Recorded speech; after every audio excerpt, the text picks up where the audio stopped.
Ketersediaan senjata dan amunisi yang selama ini digunakan oleh kelompok TPN PBOPM dalam memperjuangkan kemerdekaan Papua mendapatkan pengakuan menarik dari Sekjen TPOPM Anton Nego Opet Tabuni. Pemilik NRP 01771006 ini mengakui bahwa selama ini TPN PBOPM tidak mempunyai senjata dan selain diperoleh dengan cara rampasan, ada juga yang diperoleh dengan cara membeli. Hanya harga dan prosesnya tidak mudah, bahkan harus ada yang berakhir dengan korban nyawa seperti di Mimika. Anton menyebut bahwa ada penghubung atau kaki tangan TPN PBOPM yang menjadi korban dari kasus mutilasi di Timika lalu. Itu ada yang kami beli, harganya tidak murah, tapi bisa kami beli. Dananya dari masyarakat kumpul-kumpul sedikit demi sedikit, kemudian kami beli senjatanya, beber Anton melalui ponselnya.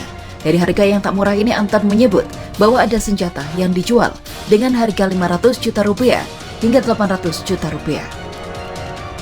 Itu sumbangan dari masyarakat dan silakan keluarkan ke publik sebab kami secara paksa dikorbankan dari hak kemerdekaan kami. Kami tidak pernah bermimpi untuk menderita. Kami diancam, diteror, dan diintimidasi dan ini hanya kepentingan politik dari PBB, Inggris, Prancis, Amerika, Cina, dan Rusia, jelasnya. Namun untuk bisa mendapatkan satu senjata diakui tak mudah, harus mempunyai jaringan yang baik. Di sini Anton juga mengakui jika uang ratusan juta ini selain dari sumbangan masyarakat, ada juga yang diperoleh dari dana desa. Ia tak menampik pernah mengeksekusi 3 unit senjata tipe M16. Saya sendiri pernah beli 3 senjata seharga 500 juta rupiah tipe M16. Lalu ada juga 450 juta rupiah dan 350 juta rupiah. Ada bantuan dari dana desa namun tidak besar. Paling hanya 100 juta rupiah dan itu pasti tapi selebih dari sukarelawan dan masyarakat, bebernya.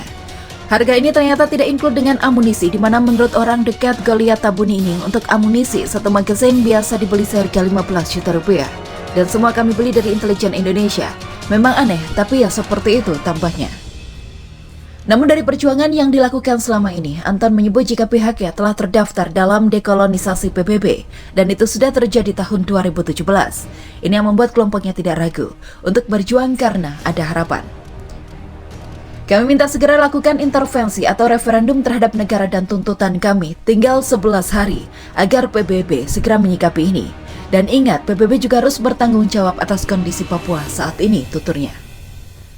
Bupati Intan Jaya Natalis Tabuni mengatakan kelompok kriminal bersenjata atau KKB kerap mengancam kepala dan sekretaris desa ketika mengetahui dana desa telah cair. Menurutnya, KKB kemudian meminta dana desa tersebut untuk membeli senjata dan amunisi. KKB kini biasanya setelah mengetahui pencairan dana desa akan menunggu di perkampungan. Ketika bertemu aparat desa, mereka akan meminta sebagian dana tersebut.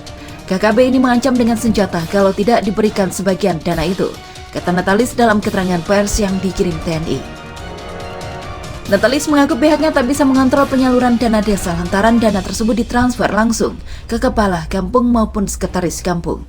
Ia menyatakan pengawasan dana desa dan penjualan senjata ini menjadi tugas bersama pemerintah dan aparat keamanan. Keduanya saling terkait, dana desa dan penjualan senjata ini kita diawasi dana desa, tapi juga jangan lagi ada celah untuk penjualan senjata dan amunisi, ujarnya.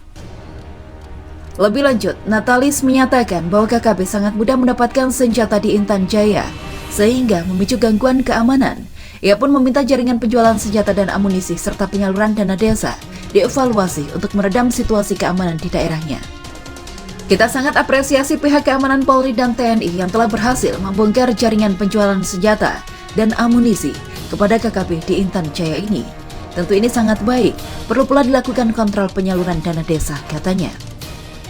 Natalis tak menampik KKB yang masuk ke daerahnya telah merekrut sejumlah anak asli Intan Jaya untuk bergabung bersama mereka.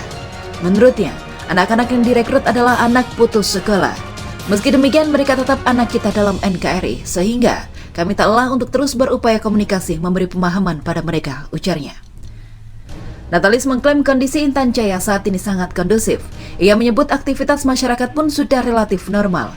Menanggapi hal tersebut, Kepala Penerangan Gegap Wilham 3 Kolonel CZI, IGN Suryastawa menyatakan, tindakan KKB merampok dana desa untuk membeli senjata dan amunisi sudah menjadi rahasia umum. Menurutnya, aparat gabungan TNI Polri yang menggerebek kampung Jalai beberapa waktu lalu menemukan motif permintaan dana desa oleh KKB.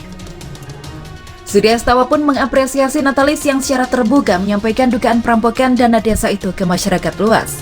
Fakta itu harus diketahui oleh publik secara luas agar makin paham bahwa akar masalah di Papua adalah keberadaan KKB yang dibantu oleh pendukungnya yang ada dalam dan di luar negeri, kata Surya Setawa.